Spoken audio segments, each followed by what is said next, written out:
Masih di seputar Bali, pemirsa, banjir yang sempat merendam sejumlah jalan raya dan rumah milik warga di Denpasar Selatan beberapa hari lalu, kini mulai surut. Surutnya banjir meninggalkan kubangan dan lubang di beberapa ruas jalan di seputaran Denpasar Selatan. Banjir yang melanda Denpasar Selatan kini mulai surut setelah beberapa waktu banjir membuat wilayah ini bagai danau berukuran kecil. Banjir antara lain meredam kawasan Pemogan, Kepaon, dan di beberapa wilayah lain di Denpasar Selatan. Genangan air masih tersisa derai itu sebagai dampak saluran air tersumbat sampah.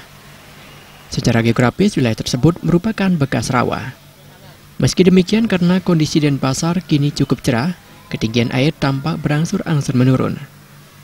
Berdasarkan pantauan tim liputan Bali TV, selain sempat menggenangi beberapa jalan utama, air juga masih tampak mengenang di lahan kosong dan halaman beberapa toko yang berderet di pinggir jalan. Akibat kubangan air itu, beberapa kendaraan yang sedang melintas harus mengurangi laju kendaraannya saat melewati lokasi banjir.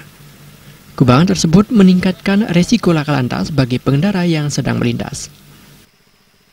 Kalau banjir, dibilang banjir daerah Mekar hampir setiap tahun, hampir setiap tahun banjir. Setiap bulan Januari, Februari udah pasti banjir. Banjir itu pun melebihi daripada rata-rata yang ada di Denpasar. Sudah sih pemerintah, terutama di PU, sudah pernah survei ke sini, ke Banjar Mekarjaya, untuk memperbaiki drainasi yang ada di sini, tapi sampai sekarang belum ada tindak lanjutnya dari pemerintah.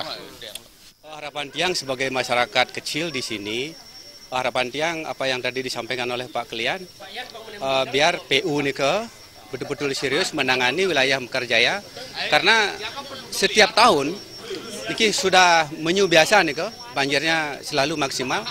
Yang sebagai masyarakat, mudah-mudahan di tahun ini pemerintah bisa turun ke lapangan untuk memperbaiki atau menormalisasi got-got yang ada biar bisa diminimalisir banjir nih setiap tahun bisa lebih berkurang. Ini harapan Tiang sebagai masyarakat. Wilayah ini memang menjadi langganan banjir di setiap musim hujan tiba. Penyebab banjir diantaranya banyak pembangunan gedung baru dan penyempitan saluran air sebagai dampak dari sikap pengembang yang tidak mengindahkan faktor lingkungan. Pemandangan lainnya akibat banjir adalah keberadaan sampah yang berserakan dan menyumbat saluran air. Warga diminta selalu waspada terhadap berbagai kejadian yang nantinya tidak diinginkan, terutama selama masa hujan. Adit Putra dan Bayudi, Bali TV.